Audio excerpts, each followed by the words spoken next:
সাবেক প্রধানমন্ত্রী শেখ হাসিনার আগামী ডিসেম্বরের মধ্যে বাংলাদেশে ফিরে আসার সাম্প্রতিক ঘোষণা রাজনৈতিক ও কূটনৈতিক মহলে নতুন করে ব্যাপক আলোচনার জন্ম দিয়েছে। এই ঘোষণাটির পেছনে রাজনৈতিক কৌশল কতটুকু এবং ভারতের অবস্থান ঠিক কী তা বিশদভাবে নিচে আলোচনা করা হলো। ১. শেখ হাসিনার ফেরার ঘোষণা কি রাজনৈতিক কৌশল?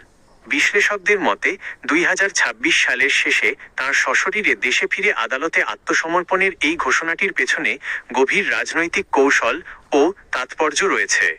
দলীয় নেতাকর্মীদের চাঙা করা, ২০২৪ সালের ৫ আগস্ট ক্ষমতাচ্যুত হওয়ার পর এবং দলের শীর্ষ নেতাদের বড় অংশ গ্রেপ্তার বা আত্মগোপনে চলে যাওয়ার পর আওয়ামী লীগ নেতৃত্বহীনতা ও গভীর হতাশায় ভুগছে। এই ক্রান্তিকালে নেত্রীর সরাসরি ফিরে আসার বার্তা তৃণমূল নেতাকর্মীদের পুনর্বিন্যাস এবং দলের মনোবল ফিরিয়ে আনতে একটি শক্তিশালী চালিকাশক্তি হিসেবে কাজ করবে। আইনি ও মানবিক ক্ষেত্র তৈরি করা, শেখ হাসিনার বিরুদ্ধে ইতিমধ্যেই আন্তর্জাতিক অপরাধ ট্রাইব্যুনাল কর্তৃক মানবতা বিরোধী অপরাধের মামলায় রায় ও সাজা হয়েছে। দেশে ফিরে স্বেচ্ছায় আত্মসমর্পণ করার ঘোষণা দিয়ে তিনি মূলত নিজেকে আইন মান্যকারী নাগরিক হিসেবে উপস্থাপন করতে চাইছেন, যা দেশে ও আন্তর্জাতিক মহলে তার ওপর চলা আইনি প্রক্রিয়াকে একটি রাজনৈতিক লড়াই হিসেবে তুলে ধরতে সাহায্য করবে।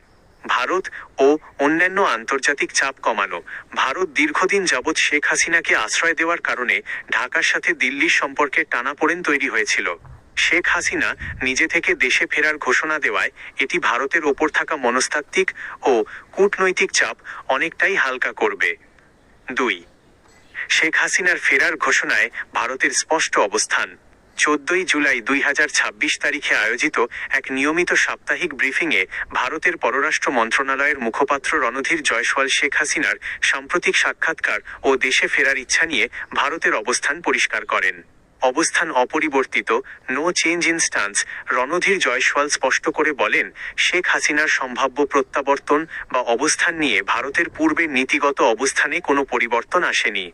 সম্পূর্ণ আইনি বিষয়, স্ট্রিক্টলি এ লিগ্যাল ম্যাটার। ভারত সরকার জানিয়েছে, বাংলাদেশ সরকার কর্তৃক শেখ হাসিনাকে ফিরিয়ে নেওয়ার যে কোনো আনুষ্ঠানিক অনুরোধ বা প্রত্যর্পণ, এক্সট্রাডিশন ইস্যুটি সম্পূর্ণ একটি আইনি প্রক্রিয়া। ভারত ও বাংলাদেশের মধ্যকার বন্দি প্রত্যর্পণ চুক্তির আওতাধীন নিয়মাবলী এবং আইনি খুঁটিনাটি মেনেই এ বিষয়ে চূড়ান্ত সিদ্ধান্ত নেওয়া হবে। ব্যক্তিগত সিদ্ধান্ত, ভারত তার সাক্ষাৎকার বা দেশে ফেরার ঘোষণাকে শেখ হাসিনার ব্যক্তিগত সিদ্ধান্ত বা রাজনৈতিক পরিকল্পনা হিসেবে দেখছে, যাতে এই মুহূর্তে সরাসরি ভারত সরকারের সম্পৃক্ততা বা হস্তক্ষেপ নেই। ৩. ঢাকার প্রতিক্রিয়া, বাংলাদেশের পক্ষ থেকে শেখ হাসিনার এই সিদ্ধান্তকে ইতিবাচকভাবে স্বাগত জানানো হয়েছে।